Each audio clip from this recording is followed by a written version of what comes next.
What's up, everybody? It's me, Joe Pisapia, back with another top 10 video for Betting Pros Week 13 in the NFL. Can you believe it? Week 13, we're here already. It's amazing how time flies when you're having fun, and hopefully you all had a good holiday and you stuffed your faces with food and you stuffed your bank accounts with cash, because we nailed the Turkey Day parlay on the Thanksgiving special last week. So hope everybody listened, hope everybody bet it responsibly, of course, and of course everybody had a good time with their family and friends and some football. And now it's time to get back to work.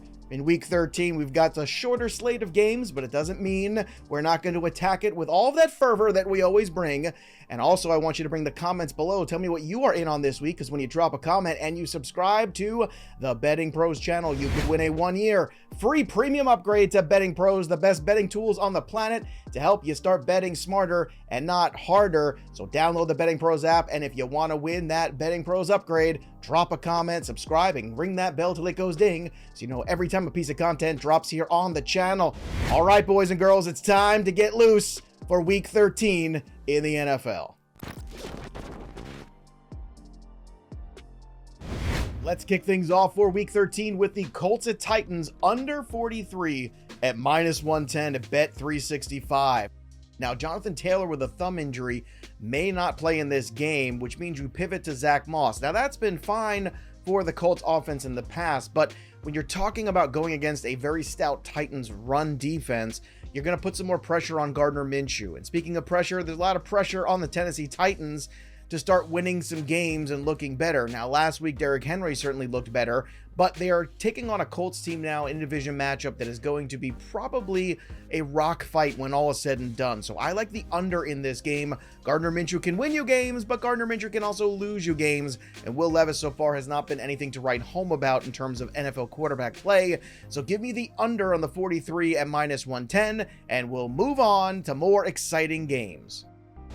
Number 9 should be a little bit more exciting. Give me the Lions at -4, -110 in New Orleans against the Saints. This number you can find over at BetMGM. The Lions got it taken to them by their division rival, the Green Bay Packers, this Thanksgiving Day in front of the entire country, nay, in front of the entire world, and I think they're a little salty. Jared Goff was running for his life, and I don't think he will be again this week against the Saints. Plus, Marshawn Latimer's injury really opens up things in the secondary for Jared Goff going against the Saints. So I like the Lions to bounce back, get back to basics, take out their frustrations on the Saints after a brutal loss where they could have just rolled ahead with their division. Now they got to get back to work, roll their sleeves up, but the good news is they've got some extra time, they're healthy, and I think they go on the road, come out with a big victory, a decisive one. So let's take the Lions and the points in Week 13. Get ready for more unders in Week 13, boys and girls. The Chargers and Patriots under 40.5, -110. This number you can find over at BetMGM. The Patriots offense is atrocious. Now, the Chargers aren't much better, but at least they have some personnel. I think the Chargers will do their part against the Patriots on the road in New England. Now, I don't love this start time for them either. This is a team coming from across the country to play an early 1 o'clock game. The Chargers never really fare well with that. So I do not expect the Chargers to play their best game.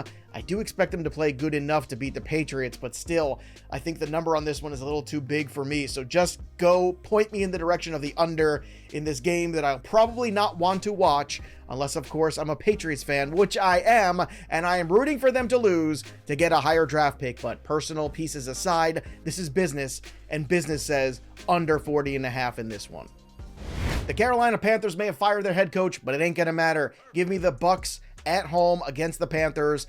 5.5 on the Bucs side of this one at -110 over at PointsBet.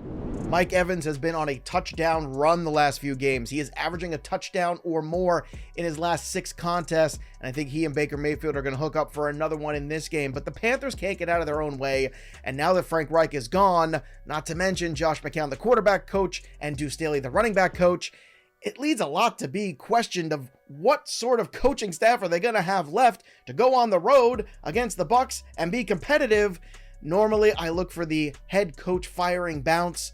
I'm not looking for that this week with the Panthers. I'm looking for the Bucs to bounce the Carolina Panthers instead. So give me the Bucs with the 5 in Week 13. Next up, get ready for a pair of Broncos bets. Give me the Broncos plus 3.5, minus 110 against the Houston Texans. And this one you can find over on FanDuel. The Texans just let me down a little bit. They showed their youth and inexperience in a big game. Yes, they challenged the Jaguars. Yes, they had a chance at the end, but they fell short. So that's good news for the Jaguars, bad news for the Texans. And maybe the Texans are a little overvalued in the market.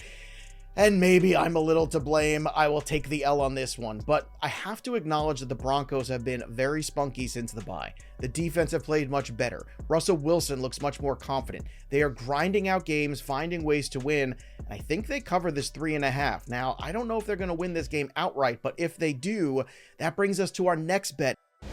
Number 5, the Broncos to make the playoffs. A big ol' yes at 146. And this number you can find over on FanDuel. As of now, the Broncos sit at 6 wins. If they should pull out this big road victory in an AFC matchup here against the Houston Texans, if you look ahead to their schedule, after this, they have a winnable game against the Chargers that could put them at 8 wins. The Lions, again, they could be competitive, but the Patriots they should beat. The Chargers again, and then the Las Vegas Raiders to lock things up. Now, I'm not saying the Raiders and Lions are going to be cakewalks, but there's a real chance the Broncos could be looking at 10 wins here, if not maybe 11, if everything breaks right for them. So this is a unique time to make some money late in the season on the Broncos as a big ol' yes to make the playoffs in the AFC, as teams like the Buffalo Bills continue to lose games and find themselves on the outside looking in of that playoff hunt.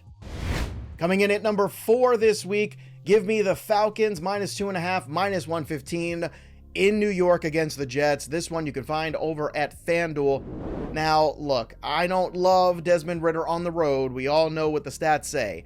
But finally, Arthur Smith has come to his senses and is consistently getting the ball in Bijan Robinson's hands. That is a very good thing for the Falcons, especially against the Jets defense that is prone to give up yardage to running backs. So this is a good opportunity for the Falcons to just feed the beast that is Bijan Robinson. Don't take too many chances against that Jets secondary and hope that over time you can grind down that really good Jets defense into a pulp, just the way many teams have all season. By the time you get them in the second half, even great defenses get tired, get a little behind the 8 ball, and that's when you can take advantage. And the Jets offense, ooh-wee, it is not good. It doesn't matter if it's Zach Wilson or Tim Boyle. It just seems like bad times for the Jets. They are inefficient. They are unable to move the football with any consistency and unable to put points on the board. And I don't think that's going to get any better this week. So give me the Falcons. I know it's scary. I know it's the Falcons. I know it's on the road. But that Jets offense at the end of the day is the gift that gives us the Falcons victory and keeps them in the front seat for the NFC South crown. Number 3, let's take the Bengals and Jaguars game in Jacksonville. Under 38.5, minus 114. This one you can get at BetMGM. Oh, what could have been for this game? Joe Burrow versus Trevor Lawrence and a standalone contest. But now, unfortunately, that's just not the case. The Jaguars are coming off a huge victory last week. Let's give them credit. Road warriors they have become. Now they're going to be home for this one against the Bengals. And we've seen recently these Monday night games continue to fly to the under. So let's continue with that trend. I'm skeptical that the Bengals haven't basically closed up shop and are looking already to next year. Last week, I think, was kind of their last-ditch effort. Big game against the Pittsburgh Steelers in their division. If they could squeak that out and find a way to win, maybe they could hang on to relevance, but they did not. And I don't think they're relevant anymore. I think the time is come and gone for the Bengals in 2023. It's on to 24. So give me the Jaguars in this game, but I think it's better with this big number for the Jags, who have trouble closing out games. We've seen that all year long. I think the better bet is the under at 38.5, so lock that one in. Speaking of standalone games, let's go to Sunday Night Football. Give me the Chiefs minus 6.5, minus 110 over on DraftKings in Green Bay against the Packers. Now, I know the Packers have won 2 in a row, and I know they had a huge win against their division rival, the Lions, on Thanksgiving, but I don't care. It's the Chiefs. The Chiefs got a little wake-up call there against the Raiders, which I think they desperately needed. It feels like the Chiefs need to be punched in the mouth sometimes, and I don't think they're going to take the Green Bay Packers for granted, considering they just upset the Detroit Lions, who upset them in Week 1. So the Chiefs will roll here against the Packers. I think that defense might even carry the day. I know it's still not pretty in terms of that offense when it comes to Patrick Mahomes' wide receiver core. but I just think the Chiefs are far better and a far superior team on both sides of the football. So give me the Chiefs with the 6.5. I think they probably clear this one by double digits, but you don't have to worry about that because you're getting the 6.5. Just take that and run. Keep it simple, stupid. And by stupid, I mean me. Take the Chiefs in this Sunday night football game. And lastly, we're saving the big game for last. Give me the Eagles at home on the money line, plus 130 at BetMGM against the 49ers. The 49ers are favored on the road in this game in Philadelphia, and I don't get why. I understand the 49ers have looked great coming off the bye. I get it. I understand they've also played some lesser opponents. Let's be honest. The Eagles are not a lesser opponent. They are the class of the NFC. And until you beat the man, you can't be the man. And Philadelphia is going to be a hostile environment. I have real concerns that Brock Purdy can show up on the road in a hostile environment and be the man. So he might show up, he might do that. Nick Bosa and Chase Young might just chase Jalen Hurts all over the field, and it could be a real long night for the Eagles. But the Eagles find ways to win football games, and that offensive line is good enough to slow down that pass rush, and I do believe the Eagles at home will pull another rabbit out of their hat and another victory and put money in my pocket at plus 130. So let's go. Fly, Eagles, fly. There you have it, everybody. That's what I'm in on this week in week 13. As you can see, quarterback play still a little suspect in the NFL. So just like last week, some more unders around there. But I want to hear from you. Drop your comments below. Subscribe to the channel. Tell me what you are betting this week, because we are the Betting Pros community. And when you do and you subscribe, you just might win yourself a 1-year free premium upgrade to the best betting tools on the planet here at BP. That'll do it for me, Joey P. We'll see you next time, kids.